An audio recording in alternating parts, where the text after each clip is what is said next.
मंजिल उन्हीं को मिलती है जिनके सपनों में जान होती है। मंजिल उन्हीं को मिलती है जिनके सपनों में जान होती है। पंखों से कुछ नहीं होता, हौसलों से उड़ान होती है, हौसलों से उड़ान होती है। नमस्कार सभी दोस्तों का एक बार फिर से स्वागत। आर्मी स्टडी के इस दमदार यूट्यूब प्लेटफॉर्म पर आप सभी का स्वागत। उम्मीद आशा रहेगी कि सभी मस्त होंगे, अच्छे से होंगे। और स्पेशल क्लास जिसका आगाज आर्मी स्टडी पर कल रात्रि 9:15 बजे से हो चुका था। दोस्तों इसकी सूचना आपको पहले से ही हमने दे दी थी कि जब जब एग्जाम नजदीक आएगा, जब जब बिगुल बजेगा एग्जाम का, तब तब आर्मी स्टडी अपना एक कदम आगे रखने का प्रयास आप लोगों के लिए जरूर करेगी। दोस्तों बिल्कुल जैसे जैसे एग्जाम की घड़ी नजदीक आ रही है, वैसे वैसे हम नए एक्सपेरिमेंट लेके आ रहे हैं, जिसमें हमारे इस एग्जाम को फाइट करने में इस क्लास का, इस शानदार स्पेशल क्लास का बहुत बड़ा रोल रहने वाला है। दोस्तों एक दिन जीके, एक दिन साइंस का ये महागठजोड़ चलने वाला है दोस्तों आपके एग्जाम तक। तब तक हम उन सवालों पर अपना पूरा प्रहार नहीं कर लेंगे जहां तक हमारे वो सवाल दिक्कत कर रहे थे, उसका सॉल्यूशन नहीं मिल जाता तब तक। चलिए सभी का स्वागत करता हूं। शानदार रात का ये ठंड का मौसम है दोस्तों, आप देख रहे हैं 1-2 दिन से ठंड भी वापस आ गई है, गर्मी का रुझान थोड़ा सा कम हुआ, और इस गर्मी के रुझान बदलते परिवर्तन के साथ हमने भी अपना मिजाज बदला है।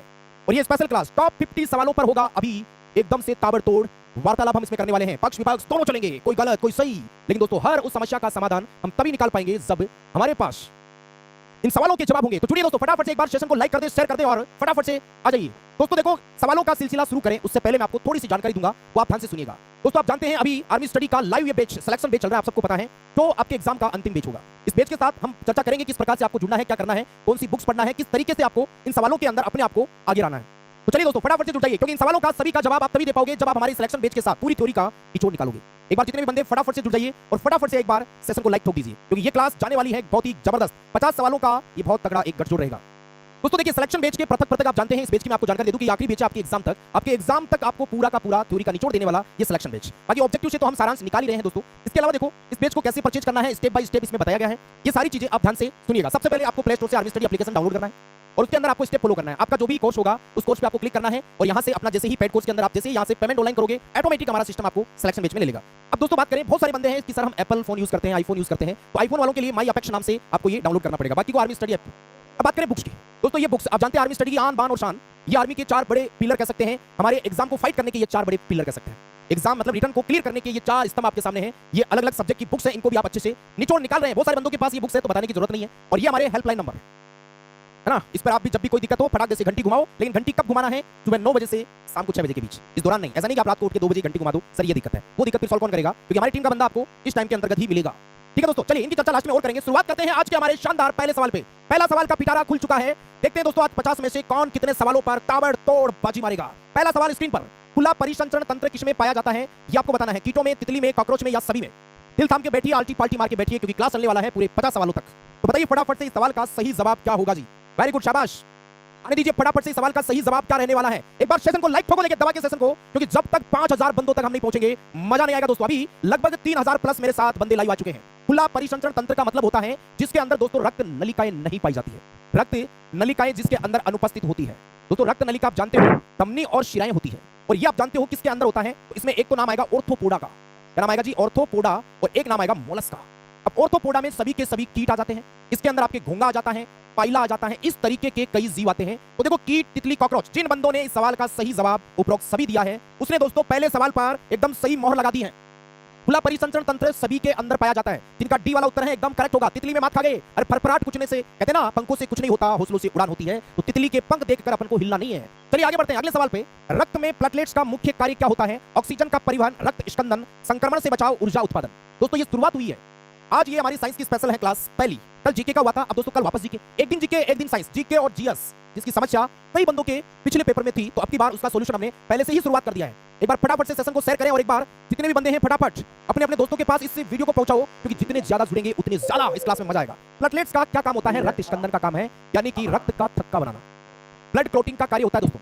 ऑक्सीजन का परिवहन हम जानते हैं हीमोग्लोबिन करता है, हीमोग्लोबिन का कार्य होता है। हीमोग्लोबिन के द्वारा ब्लड का धड़कना, ब्लड के अंदर ऑक्सीजन ले जाने का काम होता है। संक्रमण से बचाव आपके कौन करता है? एंटीबॉडीज करता है। ऊर्जा उत्पादन में वो तो ऑप्शन पे डिपेंड करेगा ना भाई, भोजन के स्रोत पूछ रहा है कि कोशिकांग पूछ रहा है। चलिए आगे बढ़ते हैं। रक्त का तरल घटक कौन सा है आपको ये बताना है। रक्त का तरल घटक प्लाज्मा, हीमोग्लोबिन, ग्लूकोज या केरोटोनिन?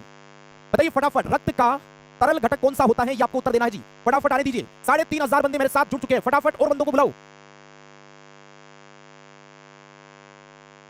आने दीजिए फटाफट। वेरी गुड, शाबाश। ये सवाल दोस्तों ध्यान रखना छोटा लग रहा होगा, लेकिन दोस्तों एग्जाम की दृष्टि से ये बहुत बेहद महत्वपूर्ण साबित होगा। बिल्कुल 3500 पहुंच चुके हैं। एक बार फटाफट एक बार और शेयर करो, 4000 का आंकड़ा जल्दी छुएंगे। प्लाज्मा, रक्त का तरल घटक कौन सा होता है? प्लाज्मा होता है। याद रखना दोस्तों, प्लाज्मा रक्त के 55% भाग में पाया जाता है। ये छोटा पटाखा बड़ा धमाका ऐसा सवाल करेगा ये। रक्त का तरल घटक बहुत सारे हीमोग्लोबिन करके आते हैं। हीमोग्लोबिन पे मोहर नहीं लगाओगे। चलिए आगे बढ़ते हैं। ग्लूकोज आप जानते हैं हमारी ब्लड शुगर रक्त शर्करा होती है और हीमोग्लोबिन को श्वसन वर्णक भी कहा जाता है।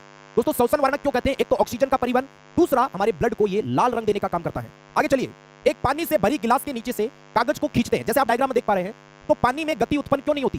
गति के तीसरे नियम के कारण, जड़त्व के कारण, घर्षण के कारण, या इनमें से कोई नहीं? बताइए फटाफट। बोटनी से भी सवाल आएगा भाई, आएगा आगे। बोटनी का, बायोलॉजी का, फिजिक्स का, केमिस्ट्री का, सबका मिक्स चलेगा। शाबाश। याद रखना, रक्त के वाले भाग की बात करें तो ये रक्त के 55% में है, 45 में आपके कणिका वाला भाग होता है। देखिए, एक पानी से भरी गिलास के नीचे से कागज को अगर खींचेंगे तो पानी में गति नहीं होती, तो खींचने पर नहीं हो रहा है, इसका मतलब ये दोस्तों स्थिर है, जड़त्व का होगा। गति का पहला नियम होगा, फर्स्ट नियम होगा। ये गति के पहले नियम से होगा, जानना जड़त्व का नियम बोलते हैं इसको। चलिए आगे बढ़ते हैं। 20 न्यूटन का एक बल एक वस्तु को 2 मीटर विस्थापित कर देता है और 20 जूल कार्य करता है, तो बल विस्थापन के बीच में कोण कितना होगा? न्यूमेरिकल को भी नहीं छोड़ेंगे। देखो क्या कह रहा है, 20 न्यूटन का बल, आपको F का मान दे दिया 20 न्यूटन, फिर कह रहा है 2 मीटर विस्थापन हो रहा है, तो D का मान 2 मीटर दे दिया। 20 जूल कार्य करता है तो W आपको दे दिया कितना? 20 जूल। अब पूछा क्या है जी गुरुजी? थीटा का मान पूछा है जी। क्या पूछा है? थीटा। अब दोस्तों आप जानते हैं कार्य का सूत्र W बराबर F dot D cos theta होता है। लगाओ जी, 20 जूल है, बल का मान 20, विस्थापन 2, कोस थीटा, ये अपन को निकालना है। देखो 20 से 20 काट दीजिए, 2 को इधर भेजो, 1/2 और कोस थीटा। याद करो कोस के अंदर 1/2 का मान कितने डिग्री का आता है? तो थीटा बराबर 60 डिग्री होगा गुरुजी, क्योंकि कोस 60 डिग्री का मान 1/2 होता है। तो यहां पर उत्तर सही माना जाएगा 60 डिग्री। तो जिन्होंने 60 डिग्री दिया एकदम करेक्ट जवाब दिया जी। चलिए आगे बढ़ते हैं। मुकुलन द्वारा जनन किसमें होगा? 2026 में 101% कह रहा हूं, एक ना एक शिफ्ट में ये सवाल जरूर छपेगा। 2026 के अंदर एक पक्की शिफ्ट में ये क्वेश्चन आएगा। ज्यादा से ज्यादा ऑप्शन बदल सकता है और कुछ नहीं। दोस्तों मुकुलन, जिसको इंग्लिश में हम बडिंग कहते हैं, इंग्लिश में क्या कहते हैं? बडिंग कहा जाता है। याद रखना, मुकुलन के द्वारा जनन, ये अलैंगिक जनन की एक विधि है। किसमें होता है? पेनिसिलियम, पैरामीशियम, यीस्ट, या इनमें से सभी। तो दोस्तों देखिए, मुकुलन के अंदर एक तो नाम आता है हाइड्रा, एक नाम आता है स्पंज और एक नाम आता है यीस्ट। ये 3 नाम आते हैं दोस्तों। बहुत सारे हैं कि सभी पे कर दो काम बन जाएगा, नहीं, हर बार सभी वाला उत्तर सही नहीं होगा। दोस्तों पैरामीशियम के अंदर तो आप जानते हैं द्विविखंडन होता है। कौन सा होता है? द्विविखंडन। तो यहां पर केवल यीस्ट है, मैंने इधर नाम लिखे हैं, हाइड्रा, स्पंज और यीस्ट। इनके अंदर ही दोस्तों मुकुलन द्वारा जनन होता है। तो जिनका यीस्ट उत्तर गया है, एक बार सेशन को लाइक ठोको। चलो आगे बढ़ते हैं। यदि 2 पिंडों का द्रव्यमान आधा कर दिया जाए तो उनके बीच लगने वाला गुरुत्वाकर्षण बल कितना होगा? यह है दोस्तों जो पिछली बार दिमाग को चकराने वाला काम किया था। ये वो सवाल है जिनका उत्तर, जिन्होंने पिछली बार हमारे को गुमराह किया था, वो सवाल है ये। लेकिन आप कहोगे सर इस सवाल का हम उत्तर कैसे दें? तो आपको दोस्तों गुरुत्वाकर्षण का सूत्र आना जरूरी है। आप जानते हैं ये कह रहा है कि 2 पिंडों का द्रव्यमान आधा कर दे तो उनके बीच लगने वाला गुरुत्वाकर्षण बल। दोस्तों आप जानते हैं यहां पर F बराबर, देखो G बराबर क्या होगा? G बराबर होगा F गुणा R² बट्टा M1 M2। याद करो ये G का सूत्र होता है। अरे गुरुत्वाकर्षण का सूत्र होता है कि नहीं होता? बताओ। ये कह रहा है कि द्रव्यमान को अगर आधा कर दे, इनको आधा कर दो, तो G बराबर, इनसे कोई मतलब नहीं है, 1/2 गुणा 1/2, आधा आधा कर दिया, तो यहां आ गया जी 1/4। इतना आया 1/4। लेकिन दोस्तों 1/4 देखो बट्टे में आ रहा है, और बट्टे के बट्टे वाला कहां चला जाएगा? ऊपर चला जाएगा। तो यहां पर बीच लगने वाला बल 4 गुना हो जाएगा। कितने गुना होगा? 4 गुना होगा। ये ध्यान रखना है, क्योंकि द्रव्यमान 2 है। ये कह रहा है कि पिंडों का द्रव्यमान आधा कर दे, M1 M2 को आप 2-2 कर दो, तो इतना ही होगा। किस यौगिक का अणुभार 56 होता है? मॉलिक्यूल वेट बताइए। देखिए 56 किसका अणुभार होता है इनमें से? ये आपको जवाब देना है जी। आने दो फटाफट। Very good. एक बार सेशन को शेयर करो, देखें, शेयर करो एक बार, बुलाओ देखिए उन बंदों को जो तैयारी कर रहे हैं फौज की। 2026 में अगर टारगेट है फौजी बनने का, तो दोस्तों रुकना नहीं है, थकना नहीं है, संघर्ष हमें जारी रखना है। याद रखना, अणुभार निकालते हैं 56। देखो NaCl का कैसे निकाले? Na का होता है 23, परमाणु भारों का योग अणुभार होता है, और इसका 35.5 होता है। अब आप इसको जोड़ लीजिए, ये लगभग आएगा मेरे हिसाब से 58.5 के आसपास। NaOH का लेते हैं तो 23 + 16 + 1 ये 40 होता है। इसका देखिए 40 + 16 ये बिल्कुल 56 आ गया। यहां पर CaO इज राइट आंसर। इसका करो देखिए 12 दूनी 24 + 2 26, ये नहीं होगा। अणुभार परमाणु भारों का योग होता है। परमाणु भार अपन को याद करना पड़ेगा जी। चलिए, निम्नलिखित में से कौन सा तत्व तांबे से अधिक अभिक्रियाशील होता है? 4 ऑप्शन है, चांदी, प्लैटिनम, जिंक या सोना। आपको ये बताना है कि तांबे से ज्यादा क्रियाशील कौन सा होता है। भाई तांबे से तगड़ा रिएक्टिविटी दर्शाता है, वो कौन सा होता है ये आपको बताना है। तो तांबे से ज्यादा क्रियाशील वही होगा जो तांबे से ऊपर आएगा, और तांबे से ऊपर जिंक आता है जी। याद रखना, ऐसे क्रम है ये, कॉपर, चांदी की प्लेट और सोना 2, तो ये तो क्रम इस तरीके से। अब इसके ऊपर आएगा ना, वो सब तांबे से ज्यादा क्रियाशील होंगे। तो यहां पर उत्तर होगा जिंक या जस्ता। चलिए, डाल्टन का सिद्धांत किस नियम पर आधारित था? नियत अनुपात, ऊर्जा संरक्षण, गति का संरक्षण, द्रव्यमान संरक्षण। बताइए डाल्टन का सिद्धांत किस पर आधारित था, ये आपको बताना है। दोस्तों 3600 प्लस पहुंच चुके हैं। एक बार कुछ बंदे और बुलाओ उनको, क्योंकि रात के इस ठंडे शांत मौसम में क्लास के सवालों का मजा ही कुछ और है। ईद उल फित्र के लिए आपके फोटो और नाम के साथ ऐसा बढ़िया बैनर आपको चाहिए, तो ये देखो क्राफ्टो ऐप। इसमें बस अपनी में क्लास के सवालों का मजा ही कुछ और है। बताइए फटाफट क्या होगा इसका सही जवाब? गुड गुड गुड, शाबाश। ये दोस्तों सवाल देखो, आप जानते हैं डाल्टन जिन्होंने प्रथम परमाणु सिद्धांत दिया था, प्रथम परमाणु सिद्धांत, फर्स्ट एटॉमिक थ्योरी देने वाले साइंटिस्ट हैं ये डाल्टन, और इनका ये सिद्धांत द्रव्यमान संरक्षण पे आधारित होता है। ये आपको ध्यान रखना है, मास कंजर्वेशन के ऊपर बेस होता है, ये ध्यान रखना। चलिए आगे बढ़ते हैं। 1 जूल में अर्घ कितने होते हैं? 1 जूल में अर्घ बताइए कितने होते हैं? फटाफट उत्तर आने दीजिए। टॉप 50 सवालों को हमें थोड़ा सा फास्टली भी करना है, थोड़ा स्पीड से भी चलेंगे। फटाफट एक जूल में अर्घ बताने जी। तो एक जूल में दोस्तों 10 की घात 7 अर्घ होता है, ये वाला एकदम करेक्ट होगा। उल्टा पूछ ले, एक अर्घ में जूल बताओ तो 1 बट्टा या 10 की घात -7 जूल कर, उल्टा कर दो आप इसका तो अर्घ में जूल आ जाएगा। किस रंग की तरंग दैर्घ्य सबसे कम होती है? तरंग दैर्घ्य होता है दोस्तों वेवलेंथ, वेवलेंथ इसको हम लैम्डा से लिखते हैं। किस रंग की तरंग दैर्घ्य सबसे कम होती है? दोस्तों 7 रंग होते हैं विबिग्योर, विबिग्योर जिसमें लैम्डा इसका मैक्सिमम नहीं होता, इसका मिनिमम, इसका लैम्डा मैक्सिमम होता है। आपको पूछेगा कि बताइए किसका तरंग दैर्घ्य सबसे कम है, तो आप ध्यान से देखो, इसका तरंग दैर्घ्य 3900 एंगस्ट्रॉम होता है, जबकि इसका 7800 एंगस्ट्रॉम होता है। तो सबसे कम V4 वायलेट यानी कि बैंगनी, बैंगनी इसका एकदम राइट जवाब होगा। सबसे कम तरंग दैर्घ्य किसका होगा? बैंगनी का होगा। चलिए आगे बढ़ते हैं। अवसर्वे तरंगों की आवृत्ति कितनी होती है? अवसर्वे जिनको हम इंफ्रासोनिक भी बोलते हैं, इंफ्रासोनिक वेव, अनऑडियोबल वेव, बताइए अवसर्वे तरंगों की फ्रीक्वेंसी कितनी होती है? ये सवाल वो है जो पिछले 2-3 सालों में हमारे एग्जाम में घूम फिरा के वापस घूम घूम के आ रहे हैं सवाल। बताइए फटाफट क्या होगा इसका सही जवाब? आने दो फटाफट, शाबाश शाबाश, गुड शाबाश। 4000 के बिल्कुल हम पास पहुंच रहे हैं। एक बार सेशन को थोड़ा और भेजो। 20 हर्ट्ज से भी कम आवृत्ति की तरंगें होती है, इसकी रेंज होती है दोस्तों 0 से लेकर 20 हर्ट्ज के पास, 0 से 20 हर्ट्ज होता है अवसर्वे तरंगों की आवृत्ति। गुड, ये अपन कान से नहीं सुन सकते। देखो 20 से 20000, अभी मैं आपको इसका थोड़ा सा थ्योरी का भी ट्रेलर दिखा देता हूं। देखो थ्योरी का ट्रेलर ये राजी। अवसर्वे की आवृत्ति परास 0 से 20 हर्ट्ज, कुत्ता, बिल्ली, हाथी, सांप, चूहे, ब्लू व्हेल, ये इनको सुन सकते हैं। कई बार बंदे कंफ्यूज होते हैं कि सर चमगादड़ वाला कौन सा सिस्टम है? चमगादड़ वाला आगे आएगा। देखो ये चमगादड़ और गाल्टन सिटी परास सर्वे तरंगे बना सकते हैं, जिनकी आवृत्ति परास 20 हर्ट्ज से भी ज्यादा होती है, 20000 से भी ज्यादा। और 20 से 20000 ये हमारे कानों के लिए सूटेबल होती है। भूकंप की तरंगे और हृदय की धड़कन ये अवसर्वे तरंगे होती है। एक ही स्लाइड के अंदर मैंने इन तीनों तरंगों को बढ़िया से सेट कर दिया है, अगर इनमें से किसी का है तो ध्यान रखना है। चलिए सिंगल सेल वाला जीव कौन सा है? मनुष्य, गाय, अमीबा या पक्षी? डायग्राम आप देख पा रहे हैं, बिल्कुल शाबाश। 4000 के हम नजदीक आ चुके हैं। बिल्कुल सिंगल सेल वाला मतलब एक कोशिकीय, एक कोशिकीय जीव कौन सा है ये आपको बताना है दोस्तों। सिंगल सेल वाला जीव कौन सा है? एक कोशिकीय जीव। तो यहां पर उत्तर आएगा अपना अमीबा। कौन सा आएगा जी? Amoeba is right answer. बिल्कुल पक्षी, गाय और पक्षी, मनुष्य जो है ये बहुकोशिकीय है, इनमें एक से ज्यादा कोशिका पाई जाती है। जब एक विषम युग्मजीय संतान को समयुग्मजीय अप्रभावी माता पिता के साथ क्रॉस कराया जाता है तो इस क्रॉस को किस नाम से जाना जाता है? दोस्तों ये आनुवंशिकी वाले चैप्टर से है। एक विषम युग्मजीय संतान है, जैसे मान लो ये कोई संतान है, ये विषम युग्मजीय, इसको समयुग्मजीय अप्रभावी जनक से, स्मॉल टी या मैं इधर कह दूं अप्रभावी जनक से, अप्रभावी जनक है, इसके साथ यहां पर F1PD का कोई भी प्लांट हो सकता है, संतान हो सकती है, इसके साथ जो क्रॉस कराते हैं उसको बोला जाता है टेस्ट क्रॉस। तो क्या बोलेंगे? Test cross. और अगर प्रभावी के साथ में क्रॉस कराएंगे, प्रभावी जनक के साथ में क्रॉस, तो इसको आउट क्रॉस कहा जाता है। Out cross. हमारे को पूछा अप्रभावी के साथ तो उसको हम टेस्ट क्रॉस, परीक्षण संकरण के नाम से भी जानते हैं। चलिए प्रकाश संश्लेषण की दर किस रंग में सबसे कम होती है? लाल, नीला, बैंगनी या इनमें से कोई नहीं? किसी भी टॉपिक को नहीं छोड़ेंगे हम, जितना अपने सिलेबस में है हर एक टॉपिक से हम बात करेंगे दोस्तों। शाबाश, बताइए। देखिए प्रकाश संश्लेषण पेड़ पौधों के द्वारा भोजन बनाने की जो प्रक्रिया है उसको प्रकाश संश्लेषण कहते हैं, और ये फोटोसिंथेसिस सबसे कम किसमें होता है? दोस्तों आज चैलेंज है, 50 में से 40 कितने बंदे ठीक करेंगे ये तो अंत में समय बताएगा। सबसे कम होती है बैंगनी के अंदर। अब सबसे ज्यादा वाला तो थ्योरी में देख लो। सर्वाधिक प्रकाश संश्लेषण की क्रिया लाल रंग में होती है। कौन से रंग में? लाल रंग में। हरा, अवरक्त, पराबैंगनी और एक और है पीला। ये वो कलर है जिनके अंदर प्रकाश संश्लेषण की क्रिया बिल्कुल भी नहीं होती है, आपको ध्यान रखना है, बिल्कुल भी नहीं होती है, ये ध्यान रखना है। चलिए आगे बढ़ते हैं। पानी या गीली मिट्टी में उगने वाले पादप क्या कहलाते हैं? जलोद्भिद, मरुद्भिद, हाइड्रोपोनिक्स, समोद्भिद। पानी या गीली मिट्टी में उगने वाले पौधों को क्या कहा जाता है?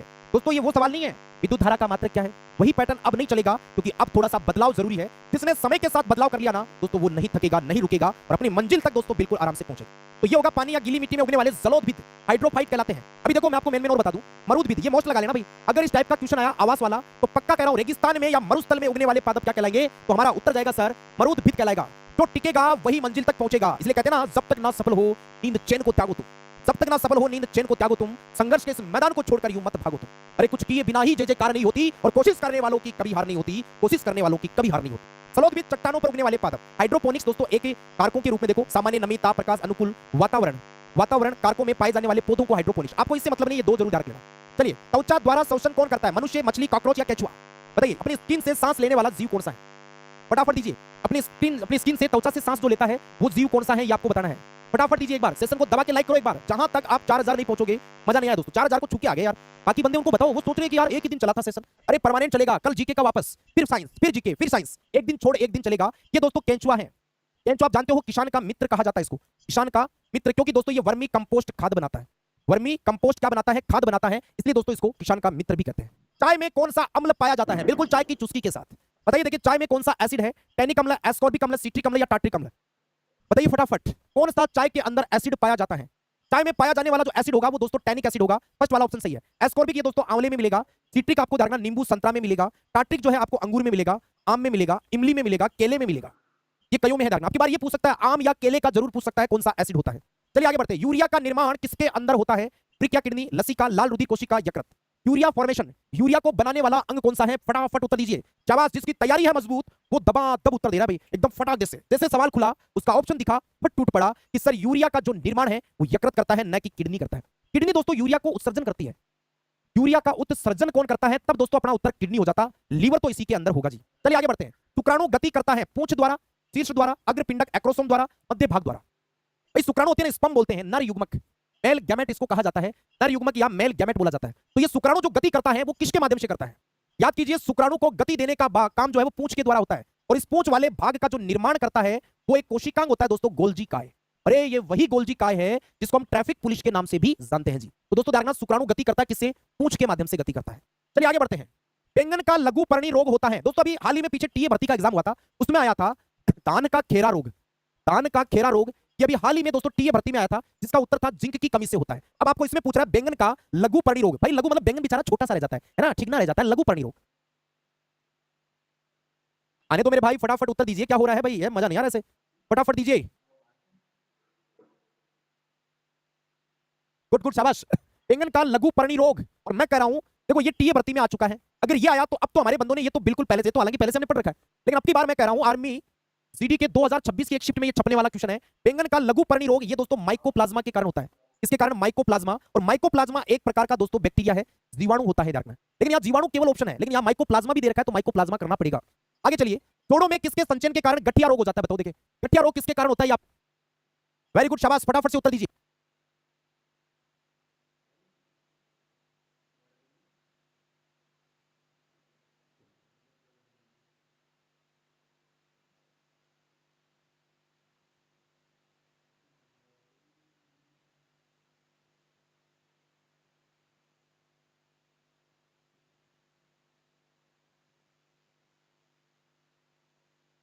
शाबाश।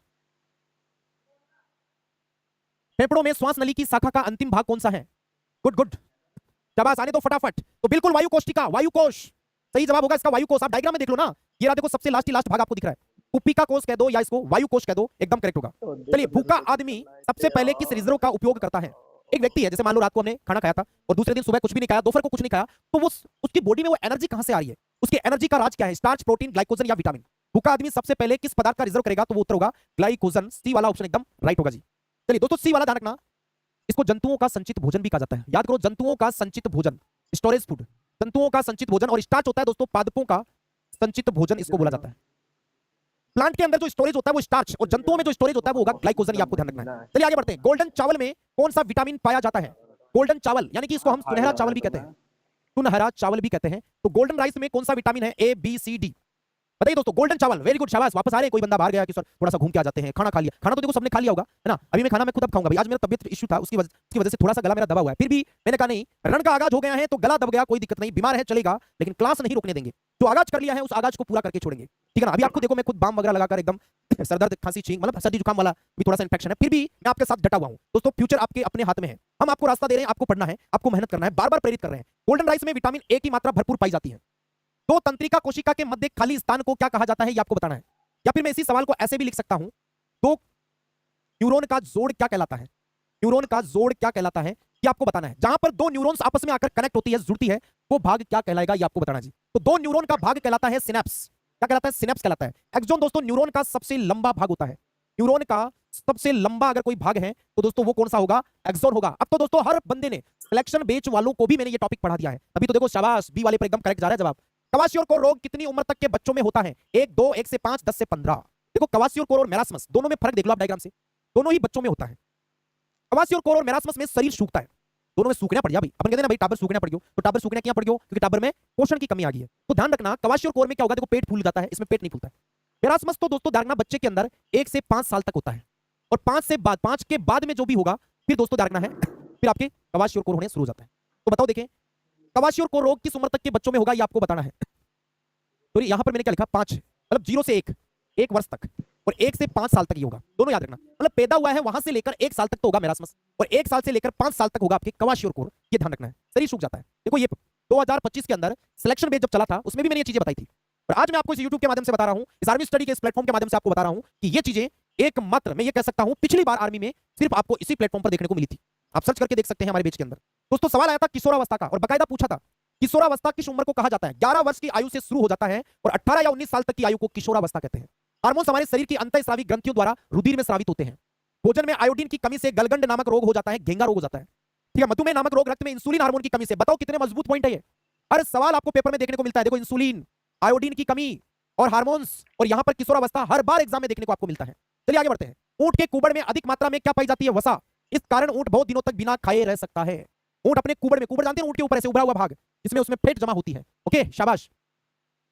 वर्तमान में बालक किशोर जंक फूड खा रहे हैं भाई, पुचका खा रहा है, कोई चाउमीन खा रहा है, कोई बर्गर खा रहा है, कोई पिज्जा खा रहा है। ये जंक फूड खा खा के क्या हो गया? मोटापा आ गया भाई, है ना। पेट एकदम ढोल की तरह फूल गया, ऐसे लटक गई है चर्बी इस तरीके से। क्योंकि जंक फूड में किसकी मात्रा सबसे ज्यादा पाई जाती है? तो जंक फूड में दोस्तों वसा की मात्रा बहुत ज्यादा पाई जाती है। तो सीधा सवाल आ सकता है, जंक फूड में, जंक फूड के अंदर क्या पाया जाता है? वसा की मात्रा पाई जाती है। बहुत ही मजबूत पॉइंट है दोस्तों ये।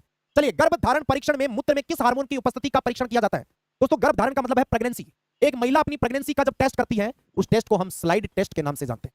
कौन से टेस्ट के नाम से? Slide test. तो मूत्र या पेशाब की बूंद उस पर रखते हैं, तो उस पेशाब में कौन सा हार्मोन है तो उसकी प्रेगनेंसी को डिसाइड करवाएगा? तो वो HCG हार्मोन है। HCG का पूरा नाम होता है human chorionic gonadotropic hormone. Gonadotropic hormone, ध्यान रखना, ये इसका पूरा नाम होता है दोस्तों, HCG। ऑक्सीटोसिन, ये दोस्तों प्रजनन हार्मोन होता है, प्रजनन हार्मोन। गाय भैंस के थनों से दूध उतारने वाला हार्मोन कौन सा है? तो वो ऑक्सीटोसिन होगा। इसका मिसयूज किया गया, इसलिए भारत सरकार ने इसकी बिक्री पर क्या लगा दी? रोक लगा दी है मेरे भाई। चलिए, कोशिका सिद्धांत के अपवाद कौन से हैं? भाई, सेल थ्योरी वही है जो स्वान और स्लाइडेन ने दी थी। स्वान व स्लाइडेन ने दी थी। इसके अपवाद बताने, नील हरित शैवाल, जीवाणु, वायरस या सभी। बताइए, सेल थ्योरी या कोशिका सिद्धांत के अपवाद कौन से हैं, ये आपको बताना है जी। तो कोशिका सिद्धांत के अपवाद में बहुत सारी गलती करते हैं सर, उपरोक्त सभी ठोक दो। अरे ऐसे थोड़ी ठोकना, हम पढ़ के जा रहे हैं। हर एक सवाल की कीमत तुम क्या जानो, मजनू, है ना दोस्तों। हर एक सवाल की कीमत बिल्कुल हमें समझनी होगी। बूंद बूंद से घड़ा भरता है, इसका सही जवाब वायरस होता है ना। बूंद बूंद से घड़ा भरता है और इस सवाल का सही जवाब वायरस होता है। चलिए आगे बढ़ते हैं। इलेक्ट्रॉन सूक्ष्मदर्शी का आविष्कार किसने किया? रॉबर्ट हुक, स्लाइडन स्वान, वाटसन क्रिक, नॉलवरस का। बताइए, देखें किसने इलेक्ट्रॉन सूक्ष्मदर्शी का आविष्कार किया है? दोस्तों, माइक्रोस्कोप, दूरबीन का गैलीलियो, और खूब पढ़ के गए हम, लेकिन सवाल आ गया इलेक्ट्रॉन सूक्ष्मदर्शी। 33 नंबर का सवाल चल रहा है, आखिरी के 17 सवाल और बचे हैं दोस्तों। ये होगा दोस्तों नॉलवरस का, याद रखना, नॉलवरस का। रॉबर्ट हुक ने कोशिका की खोज की थी। इन्होंने कोशिका सिद्धांत के बारे में सबसे पहले बताया था, सेल थ्योरी के बारे में। वाटसन और क्रिक ने दोस्तों डीएनए का द्विकुंडलन मॉडल दिया था। द्विकुंडलन मॉडल, द्विकुंडलन मॉडल जो है वो वाटसन और क्रिक नाम के दो वैज्ञानिक थे, इन्होंने दिया था सन 1953 में, 1953 के अंदर। चलिए आगे बढ़ते हैं। मूल पादप के किस भाग से विकसित होती है? बताइए, देखिए पक्का बोटनी का सवाल है, बहुत तगड़ा सवाल दोस्तों। बताइए, मूल पादप के किस भाग से बनती है? मूल का मतलब होता है जी जड़। जड़ पादप के किस भाग से बनती है, ये बताना है। अब दोस्तों याद रखना मेरी बात को, मैं 4 चीजें बताऊंगा, चारों दिमाग में और स्क्रीनशॉट ले मारना। एक तो होता है जड़, और जड़ दोस्तों, जड़ को हम मूल कह सकते हैं। जड़ को क्या कह सकते हैं? मूल कह सकते हैं। इसके बाद में आता है तना, और तने को हम स्तंभ कह सकते हैं। क्या कह सकते हैं? स्तंभ। इसके अलावा एक आता है फल, और एक आता है बीज। इन 4 के आपको निर्माण दोस्तों मेरे कहने से आज याद कर लेना भाई। 4 का निर्माण बता रहा हूं एक ही साथ है। देखो, जड़ मूल, मूल बनती है मूलांकुर से। मूल किससे बनती है? मूलांकुर से बनती है। तना बनता है प्रांकुर से, प्रांकुर से। फल बनता है अंडाशय से, फल अंडाशय से बनता है। बीज बनता है बीजांड से। बीज किससे बनेगा? बीजांड से बनेगा। ये आपको ध्यान रखना है। अभी हाल ही में टीए भर्ती में ये सवाल आ गया था, बीज का निर्माण किससे होता है? बीजांड से। या मूल पूछा है तो मूल का निर्माण मूलांकुर से होता है, ये आपको ध्यान रखना है। चलिए आगे बढ़ते हैं। इसका स्क्रीनशॉट ले मारो दोस्तों, बहुत ही तगड़े। मैंने चारों के चारों बता दिए किसका कहां किस प्रकार से निर्माण होगा। चलिए, जीव द्रव्य को जीवन का भौतिक आधार किसने कहा था? पुरकिंजे ने, हक्सले ने, विजमान ने, डार्विन ने। जीव द्रव्य, जिसको इंग्लिश में हम प्रोटोप्लाज्म कहते हैं। बताइए, जीव द्रव्य को जीवन का भौतिक आधार किसने कहा था? ये सवाल का जवाब देना है आपको, फटाफट आने दीजिए।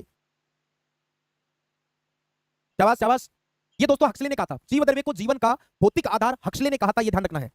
विजमान ने जर्म प्लाज्म सिद्धांत दिया था, जर्म प्लाज्म सिद्धांत दिया था, ये आपको ध्यान रखना है। पुरकिंजे ने दोस्तों जीव द्रव्य नाम दिया था। जीव द्रव्य नाम किसने दिया? तो इन्होंने दिया था। चलिए, एड्स में कौन सा तंत्र प्रभावित होता है? चलिए बताइए, देखिए शाबाश। रोगों के अंदर बहुत तगड़ा और जबरदस्त सवाल, एड्स में कौन सा तंत्र प्रभावित होता है? दोस्तों, एड्स का पूरा नाम होता है acquired immunodeficiency syndrome. Acquired immunodeficiency syndrome HIV virus से होता है। और इसमें आपने पढ़ा होगा, इसमें प्रभावित होता है अस्थि मज्जा की, अस्थि मज्जा की टी लिम्फोसाइट कोशिका, अस्थि मज्जा की टी लिम्फोसाइट कोशिका। और दोस्तों, टी लिम्फोसाइट जो कोशिका है ना, ये प्रतिरक्षी कोशिका है। जैसी कोशिका प्रतिरक्षी, तो यहां पर प्रतिरक्षा तंत्र, देखो तंत्रिका तंत्र की जगह यहां डाल लेना प्रतिरक्षा तंत्र। कौन सा तंत्र होगा? प्रतिरक्षा तंत्र होगा। तंत्रिका तंत्र की जगह प्रतिरक्षा तंत्र, ध्यान रखना है। चलिए, ताप के किस पैमाने पर डिग्री सेंटीग्रेड और फारेनहाइट आपस में बराबर होते हैं? ये सवाल भी अभी हाल तंत्र होगा, तंत्रिका तंत्र की जगह प्रतिरक्षा तंत्र, ध्यान रखना है।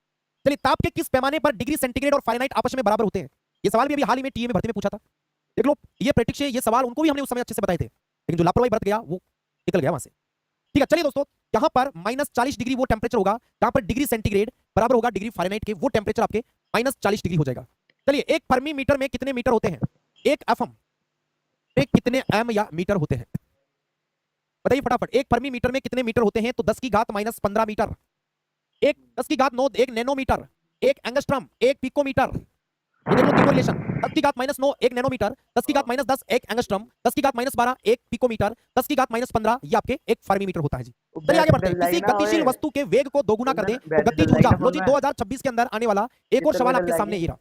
किसी गतिशील वस्तु के वेग को अगर डबल कर दें तो गतिज ऊर्जा कितनी होगी ये आपको बताना है। तो दोस्तों गतिज ऊर्जा का वेग के साथ में रिलेशन होता है ये वाला, क्योंकि आप जानते हो गतिज ऊर्जा के बराबर होता है 1/2 mv² होता है। अब आप खुद देखो गतिज ऊर्जा का वेग के साथ क्या रिलेशन है, तो ये वाला है। अब वो कह रहा है वेग को 2 गुना कर दे। अगर मैं इस वेग को 2 गुना करूं तो v² में है तो यहां 2 का क्या होगा स्क्वायर, और 2 का स्क्वायर कितना होता है जी 4 होता है, तो यहां पर उत्तर आ जाएगा 4 गुनी हो जाएगी। वारे मेरे शेरों 4 गुना जिसने उत्तर दिया ना, गजब दिया उत्तर, वेरी गुड शाबाश। इतना उम्र थका नहीं सकती, ठोकने गिरा नहीं सकती, अगर जिद हो जीतने की तो प्रस्तुतियां भी हरा नहीं सकती। तो बिल्कुल दोस्तों 4 गुनी सही होगा। द्रव्यमान संरक्षण का नियम किसने दिया था? न्यूटन, लेवोसियर, अरस्तु, डाल्टन।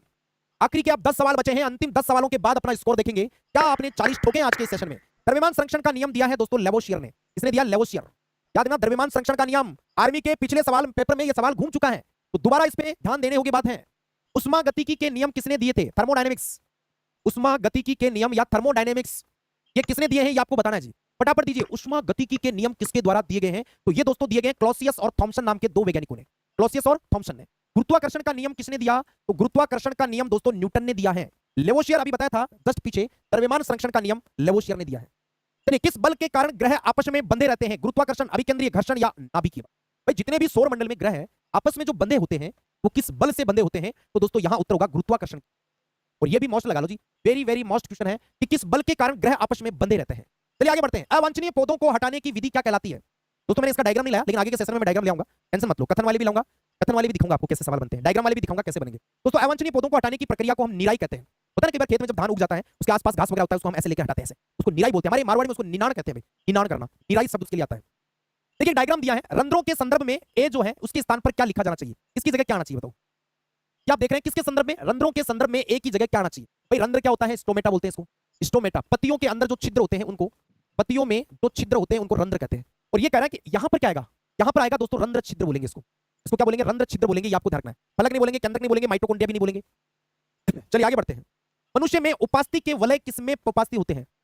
मतलब में उपस्थित हो या उपस्थित है, ये उपस्थित है। मनुष्य में उपास्थि, उपास्थि को इंग्लिश में हम कार्टिलेज बोलते हैं, कार्टिलेज। हड्डी रहित ठोस भाग। वलय का मतलब होता है छल्ले कह दो, रिंग कह दो। ये दोस्तों देखो, ये उपास्थि के जो रिंग पाए जाते हैं ना मनुष्य के अंदर, ये दोस्तों कंठ के अंदर पाए जाते हैं। कंठ जिसको हम लैरिंग्स कहते हैं, क्या बोलते हैं जी? लैरिंग्स बोला जाता है। ये हमारा जो कंठ वाला भाग होता है ना, इस कंठ वाले भाग के अंदर आपने देखा होगा ये जो श्वास नली है इसके अंदर उपास्थि के छल्ले पाए जाते हैं। उल्टे सी आकार के छल्ले, उल्टे सी आकार के छल्ले पाए जाते हैं। ये आपको ध्यान में रखना, ये हाइलिन उपास्थि के बने होते हैं, इसके हाइलिन उपास्थि के। चलिए आगे बढ़ते हैं। गर्म धूप वाले दिन के बाद लोग छत पे या खुले मैदान पर पानी क्यों छिड़कते हैं?